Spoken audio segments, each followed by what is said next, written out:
It's great to have you. So I'd love you just to weigh in on what Miles and I have been talking about here this morning. Clearly, when you take a look at where things stand now, there is this expectation that we will see inflation moderate here later this week on the next reading. To what extent, I guess, are you expecting to see that moderation, if at all?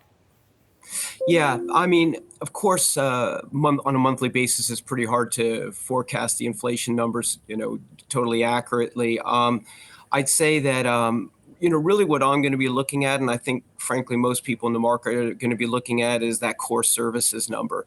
We know that, there'd been a pickup in oil and gasoline prices. So that's probably going to have a slight upward, put some upward pressure on the headline number. Core rates may be affected by some of the factors you were just talking about, car insurance, et cetera. But I think really the real focus, because this is sort of the area where inflation has been most persistent, sort of very worryingly persistent, is in the core services number. So as I'm sure you know, on a year-on-year basis, that's been trending up since October, running at around 4.8% now. And again, as you highlighted earlier, the official target is 2%. So we're well away from that. So it really puts the Fed in a bad place, because I think they keep emphasizing that rates are actually tight. Based on what they think a neutral rate is. No one knows what it really is, but where they estimate it is, that policy is actually tight. So I think they would like to move towards easing. But the problem is when you've got core services running at 4.8%, and, again, as you highlighted earlier, that just the traditional core rate, ex food and energy, is running, at around, 3.6, 3.7%. It's very hard for them to start signaling that, they're ready to ease. And I guess, Nicholas, on that point you're making about the core services number, we've seen that annualized rate, whether it's a 3-month, a 6-month annualized rate, really accelerate. Is the Fed at risk of ignoring an inflation acceleration? And what I mean is, Powell went out in March, I think it was, and said, we don't want to ignore data, or maybe it was April. We don't want to ignore data we don't like, but is there a point at which there's a preponderance of data they can't ignore on the inflation side, and that core number, by coming down on Wednesday, might actually be sending an incorrect signal about the real kind of inflation picture overall? Well, that's a very good point. And, again, the Fed, I'm sure, is looking at 3-month and 6-month annualized rates of core services along with everybody else. They may not talk about it that much, but I'm sure they're watching that pretty carefully. And I think one of the problems with this cycle in particular, having had the pandemic and, energy crisis, with the Russian invasion of Ukraine, a number of other factors, is nobody really knows what's going on, including the Fed. I mean, anyone who's been trying to forecast inflation, including the Fed, has been burned multiple times through this cycle, always saying, yes, now it's time for inflation to start coming down. We'll be easing soon, we hope. The so-called Powell pivot back in December.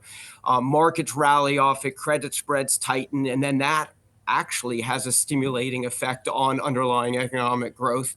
And so I think the issue we're in the situation we're in right now is that no one is really sure about which way, how persistent this core services inflation will be. And therefore, I think the Fed, having been burned a few times, is going to be super careful about hinting at rate cuts anytime soon again. And then moving, the complement to inflation is what we see in the labor market. And we continue to get fairly strong, fairly steady labor market readings. I'm just curious, both your read on the labor market right now and also how the Fed kind of squares, again, a very clear easing bias with the notion of a labor market that is continuing to add roughly double the replacement rate of payrolls to keep unemployment flat, et cetera, et cetera. I'm just curious where you see the labor market at this year and maybe through the balance, or right now through the balance of 2024. Yeah, I mean, in a way, the Fed and everyone else who's been forecasting inflation to stabilize and come down has been very lucky, because we've had pretty strong immigration, much stronger immigration into the U.S. than was expected, and therefore we've managed to be able to see pretty strong payroll growth without the kind of significant upward pressure on wages that we might have seen. So actually, in a way, we've been lucky because of this high immigration. Now, to the degree that might slow, and the economy continues to move along at the pace that it is, there's a risk that we don't start to see, the easing in wage growth that everyone is forecasting, and the Fed has to stay higher for a lot longer.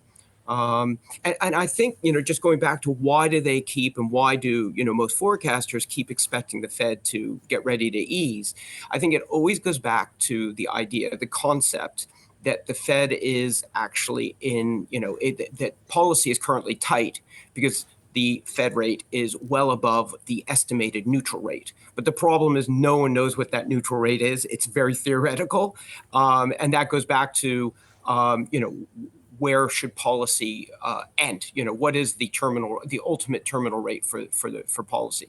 Yeah, and we've seen some Fed policymakers come out and start to talk about the notion of a higher neutral rate. We'll table that for next time. Nicholas Brooks, ICG, Head of Economic and Investment Research. Thanks for the time.